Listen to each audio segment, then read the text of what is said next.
Bem-vindos de regresso ao Conversas à Quinta. O nosso tema de hoje, a nossa conversa, vai ser a China. Há todos os pretextos para falar da China. O primeiro de todos é que a China tem vindo a crescer de uma forma fantástica nas últimas décadas, não é nos últimos anos, nas últimas décadas, de tal forma que, só para se ter assim uma ideia, quando foi a crise de Tiananmen, a economia chinesa representava apenas 1/16 da economia americana e hoje, enfim, em paridades de poder de compra, até está já à frente da economia americana. O PIB real não está ainda. E passaram pouco mais de 25 anos. Uma geração, no fundo. Além disso, temos uma situação nova. Temos um presidente dos Estados Unidos que aparentemente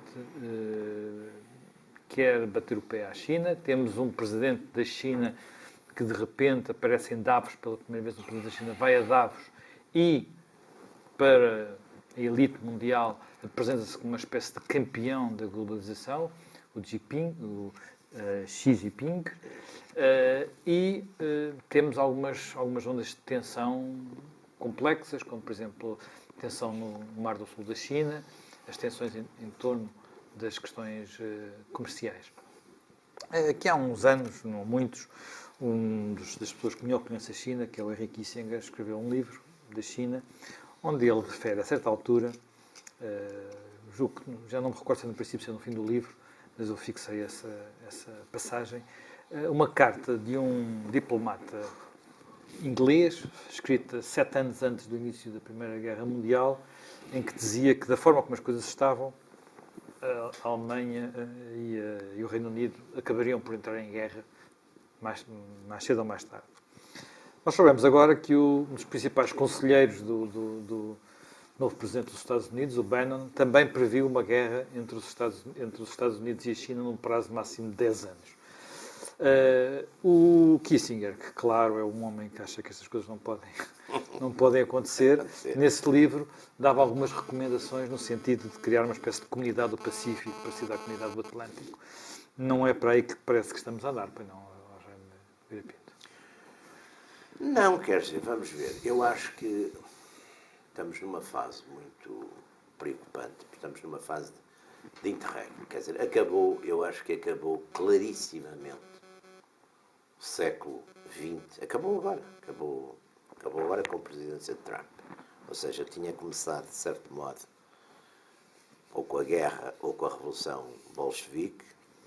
Julgo que foi um século caracterizado essencialmente por a sucessão de potências mundiais procuraram sempre exportar e espalhar o seu modelo político. Umas vezes, enfim, depois é uma discussão se o modelo político servia aos interesses nacionais da potência, se eram os interesses nacionais da potência que serviam ao modelo político. Mas, de qualquer maneira, houve essa preocupação, quer dizer, durante praticamente todo o século, primeiro com a Revolução Bolchevique, depois com as reações fascistas e autoritárias a essa Revolução Bolchevique, depois com o fim da Guerra Fria, ou melhor, com o princípio da Guerra Fria, os Estados Unidos e a União Soviética, cada um também, enfim, como instrumentos dos seus interesses nacionais e ideológicos, também atuando nessa preocupação. Com o fim da Guerra Fria, há pelo menos uma parte do poder americano tem a intenção de globalizar o modelo capitalista e democrático, etc., estendê-lo a todo o universo, a todo o globo. E agora parece que isso, a meu entender, eu acho que isso acabou. E acabou porquê? Aliás, vamos partir do próprio caso, vamos já falar dos Estados Unidos, mas vamos começar pela própria China. A China hoje tem, de facto, por razões comerciais, por razões, enfim, políticas também, tem um certo expansionismo, por exemplo, em África, é um exemplo, mas também na América Latina, etc. Mas não vemos que a China, em lado nenhum, encoraje partidos ou forças políticas a tomarem o seu modelo, a seguirem as suas instruções. Aquilo que, no fundo, durante a Guerra Fria faziam os soviéticos e também, de certo modo, faziam os próprios americanos. Quer dizer, não vemos surgir essa preocupação. Também não a vemos na Rússia. A Rússia não vemos a Rússia tentar exportar o seu modelo. Se é que tem um modelo hoje nacionalista e conservador, mas não procura, e autoritário, mas não está a procurar exportar. Os Estados Unidos, Trump anuncia uma das suas declarações já pós de eleição, é que os Estados Unidos vão parar de andar a mudar governos em sítios que não conhecem e a exportar, portanto, o tal modelo do internacional, portanto, é o fim do internacionalismo liberal. E penso que a França e a Inglaterra também já se deixaram disso. Portanto, eu acho que nesse aspecto estamos a voltar a uma política que também, penso eu, é a política chinesa, que é uma política de realpolitik, voltando muito fortemente nacionalismo. Eu que acho que, aliás, enfim, há vários, há um autor americano, que eu não me estou agora a recordar o nome, mas defende exatamente que a China, desde a Revolução Sun Yat-sen, que essencialmente é nacionalista e até mais quase, em certa medida quase fascista, porque é um nacionalismo autoritário, de partido único, e que, a partir das reformas de Deng Xiaoping e do fim do maoísmo, passou a ter também modelos de capitalismo dirigido, não é? Isso não tenho dúvidas. Na China, a política comanda a economia, mas comanda mesmo, quer dizer, não é. Não temos. A gente vê um expansionismo fortíssimo dos negócios, das atividades comerciais e financeiras e industriais e de construção e obras públicas da China, mas tem-se a noção de que ali há um comando fortíssimo do Partido Comunista do Partido Comunista Chinês, que ainda se chama assim, sobre a sociedade, sobre a política, e que a política comanda fortemente os negócios. Aliás, viu-se nas grandes multinacionais chinesas, a seguir àquela crise que houve a nível da direção, não é? Da Comissão Executiva do Partido Comunista, quando Xi Jinping saneou o homem que antes estava também lá na parte da segurança, que houve um desaparecimento, quer dizer, houve uma limojagem, um saneamento de uma série de grandes executivos dessas companhias, sobretudo das companhias multinacionais, que naturalmente o outro homem que estava com a segurança de Estado nas mãos, naturalmente teria posto pessoas da sua confiança. Acho que também estamos num momento de uma certa endurecimento ideológico dentro da própria China, não é? Portanto, toda esta atividade de purga que seguiu interna está nesse sentido. E temos agora, de facto, isso que o José Manuel estava a referir, que é interessante, e talvez até por reação às afirmações e à política, digamos, nacional e protecionista de Trump, vemos o autoritário Xi Jinping aparecer como o ídolo, dos grandes patrões liberais, portanto, no seu fórum de Davos. E, por outro lado, também estamos a ver uma coisa interessante, também é a nível europeu, uma série de esquerdistas estão encantados com a senhora Merkel, bruscamente. Portanto, estamos a ver aquilo que eu acho curioso, que é uma espécie de barafunda ideológica, que, a meu entender, caracteriza todos os períodos, e eu acho que estamos num desses períodos, ou seja, estamos num interregno, como tivemos outros, só que este é mais preocupante, porque desta vez, e esse aspecto, por exemplo, do conflito ou da guerra, desta vez há armamentos que não havia anteriormente, ou melhor, havia na Guerra Fria, mas na Guerra Fria eram dois, portanto cada um controlava os seus, e portanto estamos num período de facto que é capaz de ser muito interessante do ponto de vista de teorização e de análise, mas que é perigoso, sem dúvida que é um período perigoso. É um período perigoso e onde a China, também só um ponto muito interessante que eu tenho observado, a China, com a sua obsessão, a sua política fortemente nacionalista, nos últimos anos, por exemplo, figuras que antes, por razões ideológicas, estavam numa espécie de galeria dos abominável e abominada, como Chiang Kai-shek, hoje em dia, pela sua luta, no período contra os japoneses, de certo modo foram, não direi reabilitadas, mas são olhadas de outro modo, não é? Que isso também é um fenómeno muito interessante. Eu acho que sim, mas já nós muitas vezes, Jaime Gamba, temos, talvez não tínhamos todos os instrumentos com a nossa cultura para compreender a China. Uma das coisas que mais parece diferenciar-nos é a relação com o tempo.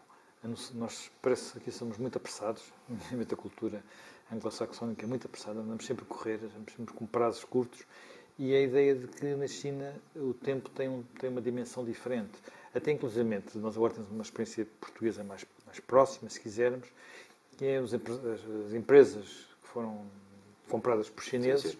eles parece que estão com calma, não fizeram aquilo não que mexeram de modo fariam, geral nas... digamos, uma equity americana que chegaria aqui rapidamente, tentaria Sim. dar ordem à casa, partir, vender. Não, eles estão ali tranquilamente, Sim. vendo Sim. onde é que podem pôr o pé. E isso parece que é uma forma de pensar que o tempo também ajuda a resolver os problemas, desde que haja norte. Pois é, isso que eles fazem há 3.000 anos. Isso é a diferença entre as nações recentes, sem consciência histórica sedimentada, e as nações velhas, os impérios. E a China é, na verdade, um império.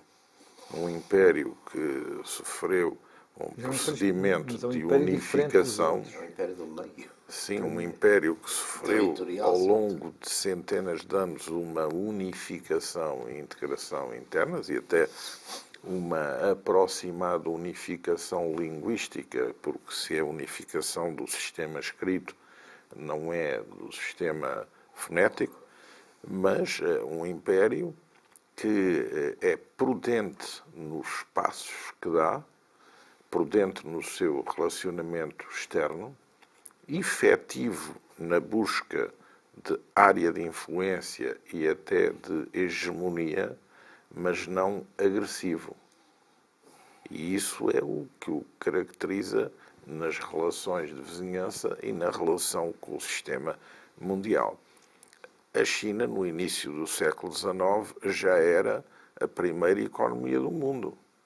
Só que depois atravessou um longo período de decadência com o retalho de influência das potências estrangeiras, várias guerras mal sucedidas.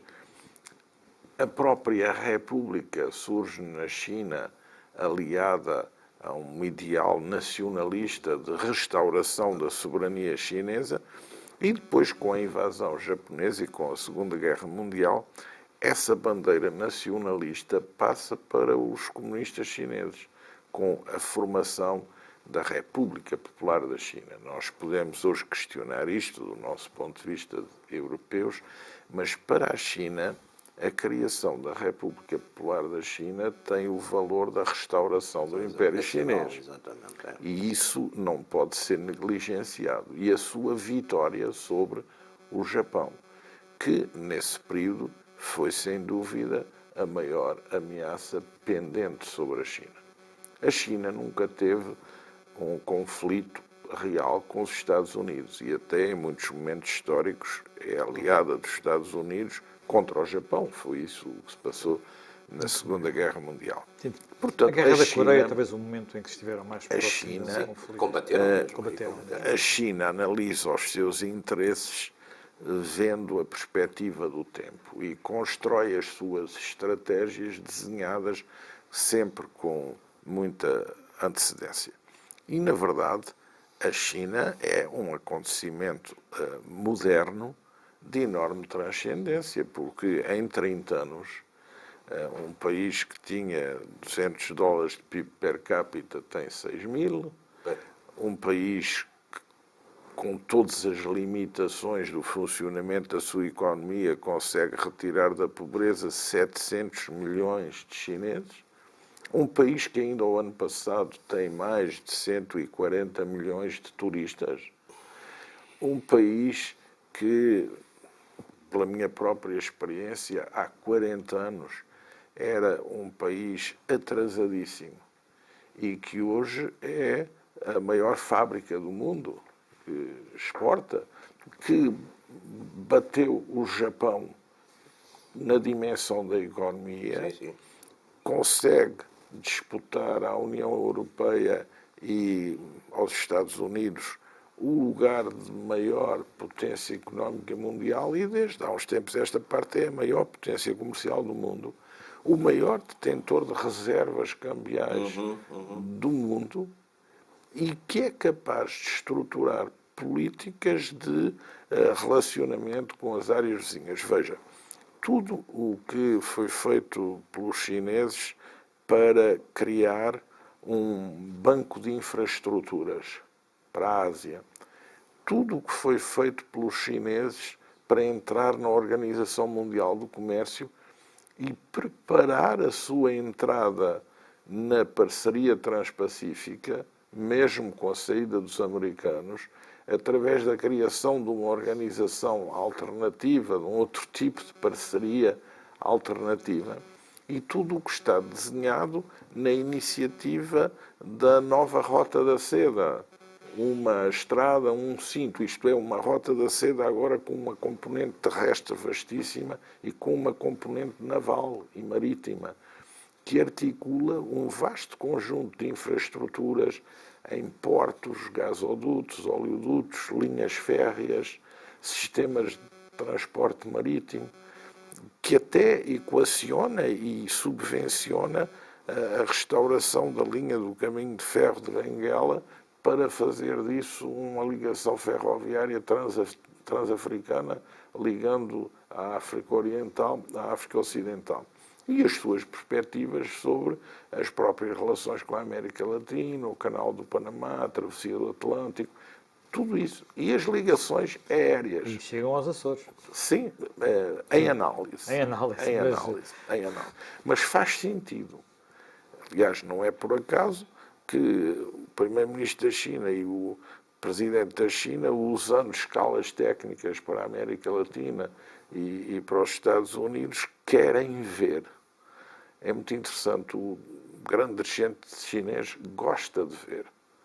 Por exemplo, quando foi a transferência de Macau, o vice-primeiro-ministro, antes ministro dos Negócios Estrangeiros, responsável pela transição de Macau, um dia disse: sabe, eu antes de começarmos estas negociações, fui num pequeno barco circundar Macau para ver o que é que nós íamos negociar. Gostam de ver, gostam de ter uma presença física no terreno. A China ganhou imenso com a globalização comercial. Provavelmente quem ganhou mais. E até. é por isso que Xi Jinping vai a Davos dizer uma coisa que é surpreendente para um certo pensamento de esquerda paleo, que é dizer: a globalização libertou da miséria milhões de cidadãos, a globalização permitiu retirar do atraso países inteiros. É certo que gerou consequências que podem ter e têm efeitos negativos, mas isso não significa que devamos deitar pela borda fora, porque as vantagens decorrentes da globalização são muito maiores do que as suas consequências negativas. Tem uma forma... O oceano vasto chinesa, em que navegamos, muito chinesa para exprimir o oceano as vasto, vantagens. Diz que se fecharmos os países, o vento fica lá fora, mas a luz também não entra. é como um oceano não coisa poder muito... ser reduzido a uma laguna. Ninguém pode fechar o grande oceano em pequenas lagunas. E nós temos por acertada esta decisão de nos mover no grande oceano. Aliás, isso está em paralelo com a revitalização, o revigoramento de um nacionalismo chinês moderno.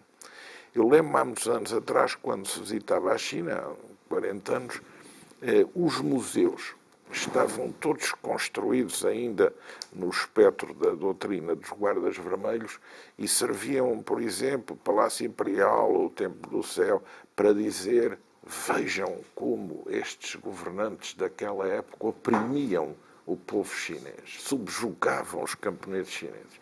Hoje não.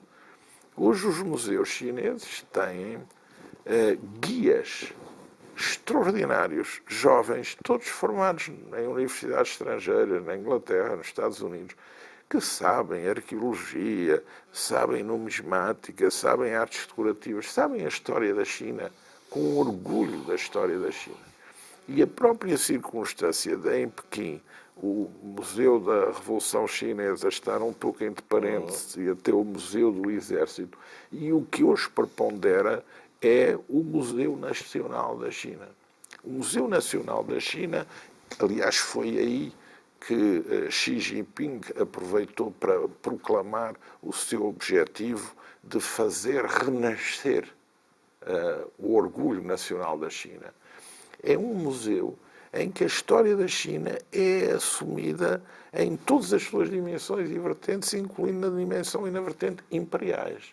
E isso é extraordinário. E mais extraordinário ainda é ver os grupos de crianças dos colégios que visitam esse museu.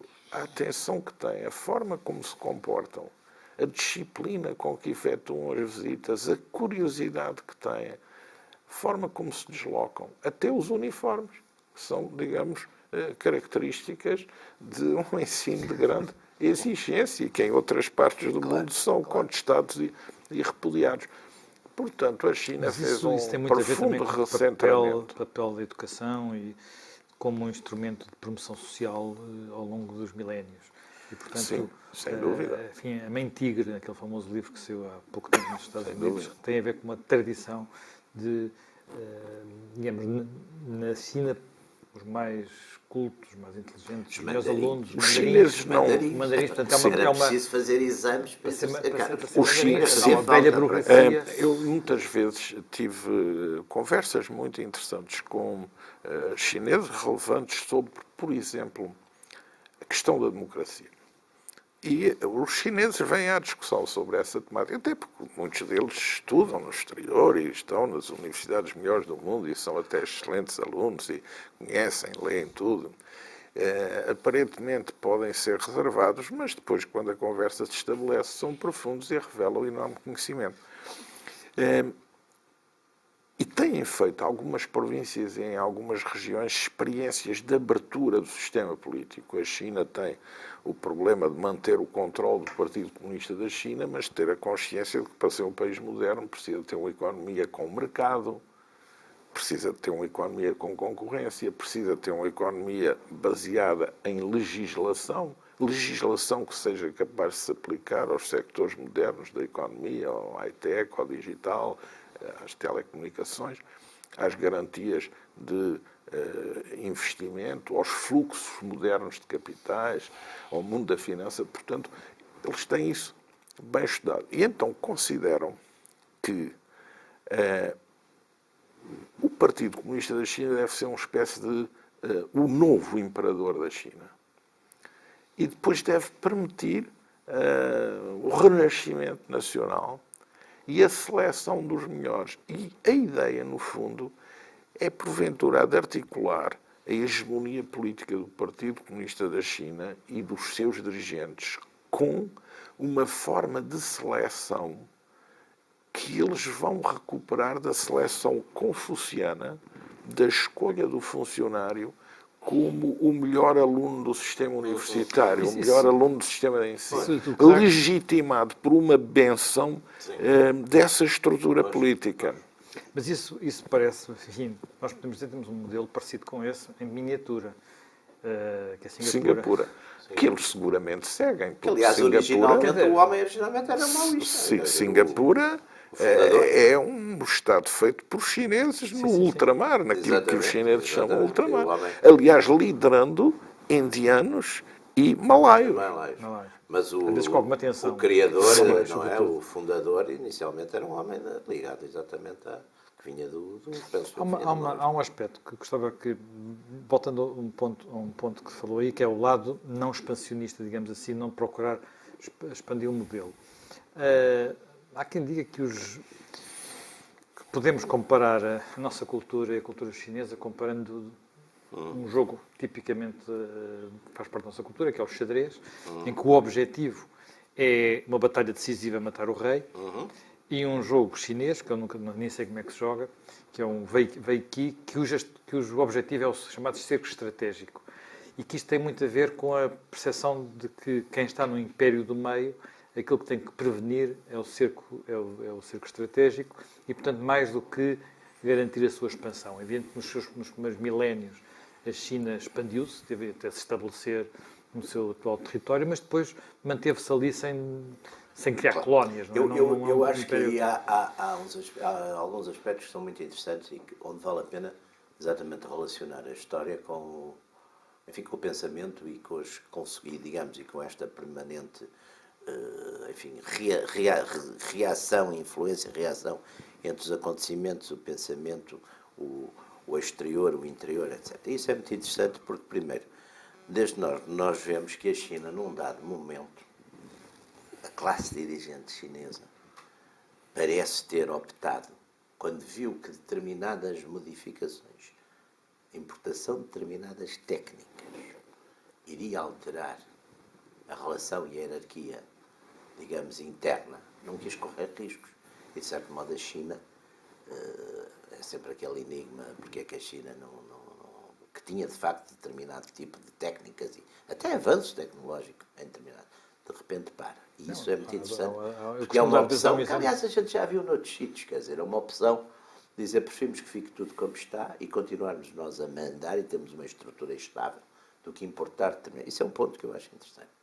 Segundo ponto, que me parece também muito interessante, é exatamente a humilhação que a China moderna sofre. Primeiro, com aquele episódio que é muito interessante da Guerra dos Boxers, não é? A Guerra dos Boxers é um episódio muito interessante porque, de facto, é um momento da regência, não é?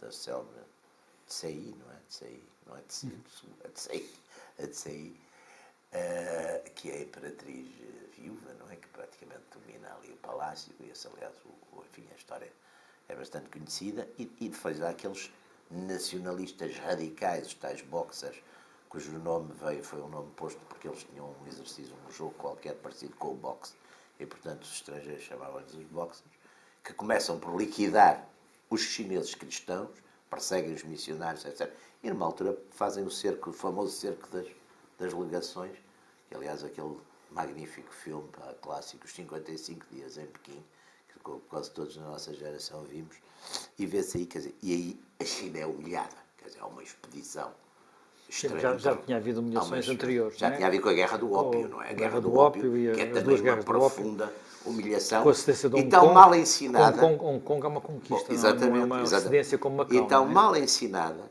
que eu, até a idade adulta, achava que era exatamente os termos contrários. Que os chineses comercializavam o ópio e os bons ocidentais cristãos ingleses tinham querido acabar com isso quando era exatamente o contrário.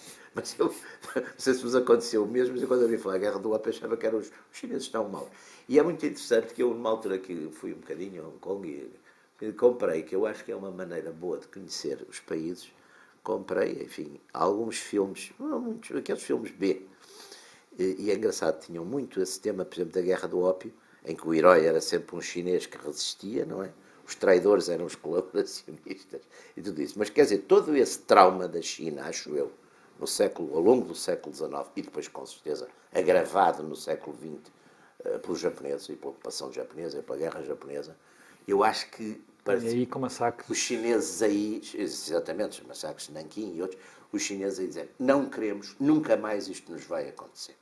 Eu julgo que grande parte da política chinesa é muito baseada nisso. Quer dizer, nós nunca mais queremos ficar nas mãos, ser ocupados por estrangeiros. E, portanto, vamos criar aqui. E eu julgo que é isso que... Até porque, digamos, esta humilhação é diferente. A China foi várias vezes invadida. E várias vezes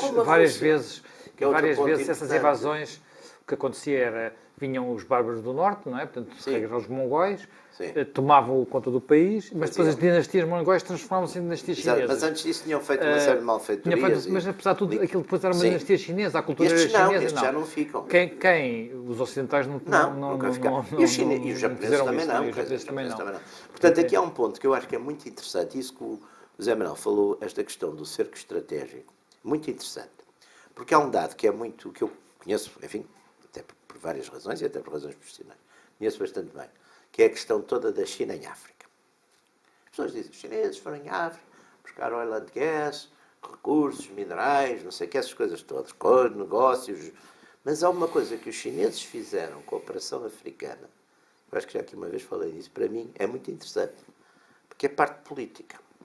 Grande parte dos países que reconheciam Taiwan, ainda aqui há uns 20, 25, a maior parte deles eram países africanos, com quem Taiwan, por diversas razões, tinha boas relações, até comerciais, etc. O que é que a China de Pequim fez? Chegou, fez as suas facilidades económicas, instalou-se, as suas concessões, tudo isso, e numa dada altura disse, meus caros amigos, querem continuar a ter coisas? Então, tenho que os reconhecer. E, de facto, Essa política resultou em que dos 20, talvez 20 países africanos que aqui há 20, 25 anos reconheciam Taiwan, hoje restam, se não estou em erro, 3 ou 4. 3 ou 4. Quer dizer, portanto, houve um objetivo político que foi levado por uma via tranquilo, porque, aliás, esses países todos, praticamente, foi dito que se quisessem deixar permanecer escritórios de representação comercial de Taiwan, não havia problema, é cultural, etc. Mas o tal cerco lento fez-se. Agora, portanto, essa forma de atuar, mas nunca, eu acho que houve uma tentativa chinesa de exportar o modelo ideológico, foi nos anos 60 e que correu muitíssimo mal. Não é? Quando veio Mas isso foi no quadro, digamos, mais da ruptura com a União Soviética. Também, mas fracassou completamente. E eu acho que hoje, portanto, voltamos a ver esta espécie de nacionalismo que tem, eu diria que ou é um nacionalismo defensivo ou é um agressivo defensivo, não é? Com uma defesa alargada, não é? O que a gente hoje vê. Agora, não consta, por exemplo, a gente nunca viu que todas estas redes comerciais e financeiras chinesas têm, por exemplo, envolvido localmente em política ou mesmo utilizando as suas ramificações bancárias ou financeiras para ter influência. Tem sido nesse aspecto. E é por isso que eu digo que deixou de haver essa preocupação, não é? Agora, isso é melhor, é pior, não sei. E neste quadro, o Mar do Sul da China é realmente um problema. As bases que eles estão a construir aí, digamos, aquilo são atóis, os atóis têm transformado os atóis em porta-aviões fixos, por assim dizer, com pistas de aterragem e armas antiaéreas, já há uma dúzia de países a disputar as mesmas águas territoriais. É de facto uma zona potencialmente explosiva, como algumas pessoas querem? É sem dúvida uma zona de grande interesse para a China, porque eles, em toda essa zona, procuram recursos, petróleo e gás, procuram ter o controle das linhas de acesso às águas exteriores e o controle das rotas comerciais, através das quais eles exportam e importam. E isso tem grande importância. E também é aí que os seus submarinos podem exercer alguma ação. Eu não sei o que se vai passar, mas a ideia do atual Presidente dos Estados Unidos de fazer um bloqueio a essas ilhas, não sei se será efetivada.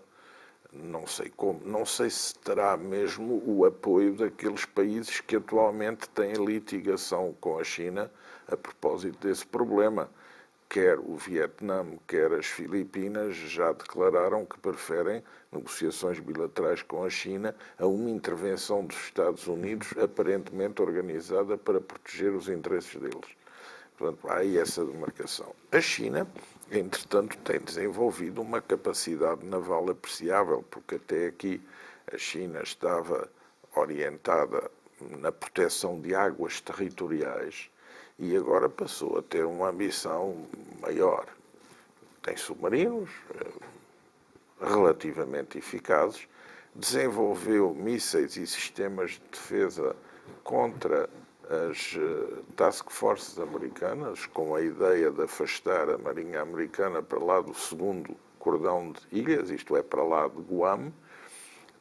Tem um porta-aviões. O porta-aviões foi adquirido à Ucrânia em 1998, é um modelo ucraniano desse porta-aviões Kuznetsov, que ainda recentemente russo, que passou aqui pelas águas portuguesas. Será o melhor porta-aviões do mundo? Bom, é um porta-aviões a vapor, é um porta-aviões que só leva 24 aviões de tipo Sukhoi 33 e alguns helicópteros, e portanto que não navega muito rapidamente, que não é capaz de ter a bordo aviões de intelligence eletrónico, nem outro tipo de aviões auxiliares, mas de qualquer forma é um porta-aviões capaz de dar apoio à frota chinesa e tem alguma capacidade para intimidar as Filipinas ou o Vietnã. Não será capaz de entrar num jogo maior, mesmo com a Índia, ou com o Japão, ou com os Estados Unidos. Mas atenção, a China tem em construção outro porta-aviões praticamente pronto e tem um terceiro Tem porta-aviões. na própria China ou Sim, na Rússia? na China. E tem em construção um terceiro porta-aviões que está a ser construído em Xangai, que é um porta-aviões que vai alcançar o nível dos porta-aviões americanos da classe Nimitz, com 100 toneladas, propulsão nuclear, muito mais aviões, aviões de inteligência eletrónica e outros, catapulta. Isto parece digamos, uma concorrência parecida com a que houve entre o Império Britânico, que dominava o mar, e a Alemanha, que começou a construir... E o objetivo da China, ao que tudo indica, é o ter uma frota com 6 porta-aviões. E a China tem hoje meios científicos e técnicos. Mais do que isso, a China o que está a fazer com este porta-aviões Liaoning é adquirir uma cultura naval de porta-aviões. Os Estados Unidos, para terem uma cultura naval de porta-aviões, para se ter uma ideia, em algumas décadas perderam quase 9.000 militares em acidentes e incidentes, porque custa adquirir, é uma tecnologia muito difícil a operação de um porta-aviões, porque implica saber dominar a componente de navegação marítima e a componente aérea de reconhecimento, proteção de zona e ataque e o reabastecimento. Exatamente. Só é operável numa frota naval maior, numa Naval Task Force, e, portanto, isso implica um investimento brutal. Mas isso significa uma ambição e significa uma visão sobre o que é o seu lugar numa vasta zona do mundo. E a China tem os recursos científicos e tecnológicos para dar esses saltos que está a dar e para adquirir essa institucionalização de uma marinha de profundidade oceânica, uma marinha de águas azuis. Portanto, atenção, a China não tem feito só o milagre de em 25 anos ter aumentado 25 vezes o seu PIB. A China, há 40 anos, por exemplo, não era capaz de fazer uma operação de carros blindados noturna, porque não era capaz de operar com visores eletrónicos, com comunicações rádio sofisticadas. Todo o seu sistema militar eram, digamos, réplicas das gerações militares obsoletas de equipamentos da União Soviética. Claro. Isso agora não acontece. Claro. E, portanto, isso tem na zona um grande efeito e uma grande dimensão. E a China é uma potência nuclear. E, portanto, temos que ter em vista o que isso significa.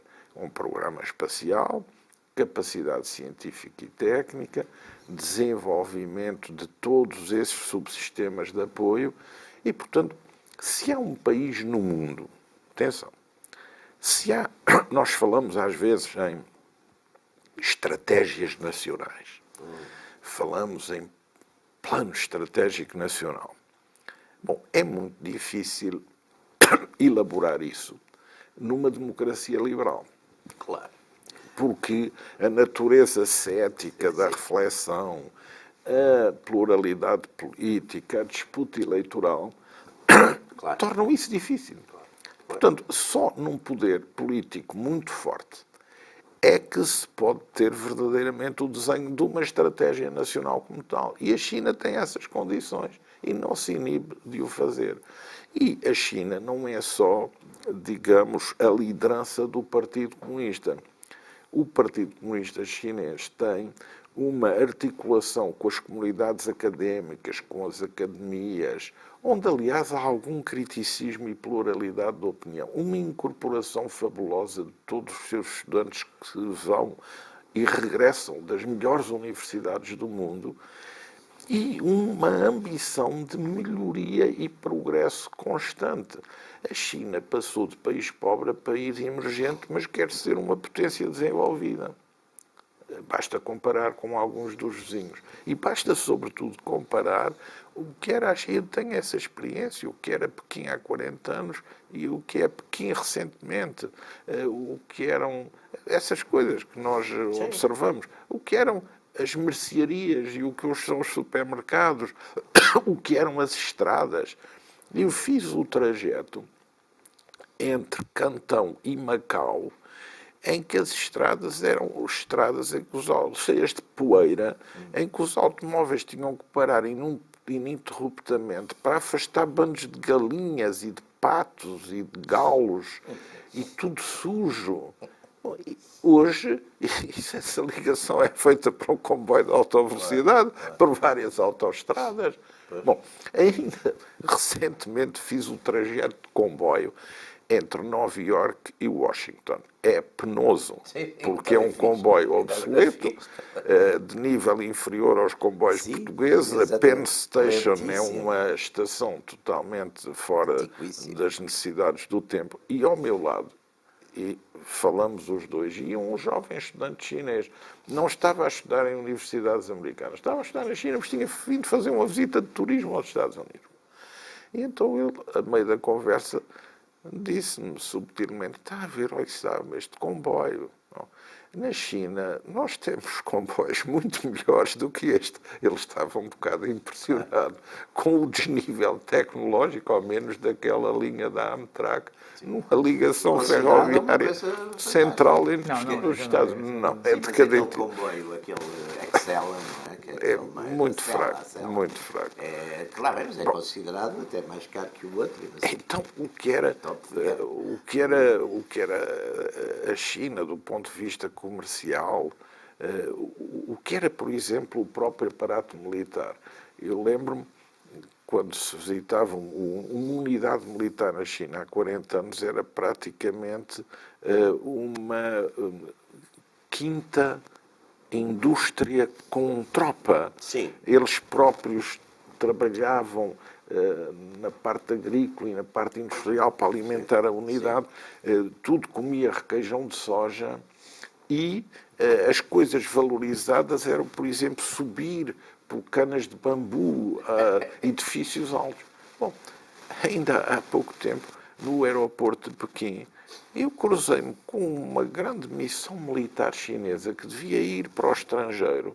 Marinha, Força Aérea e Exército, a compostura, o aspecto dos militares chineses é uma coisa igual a qualquer força armada moderna no mundo de hoje.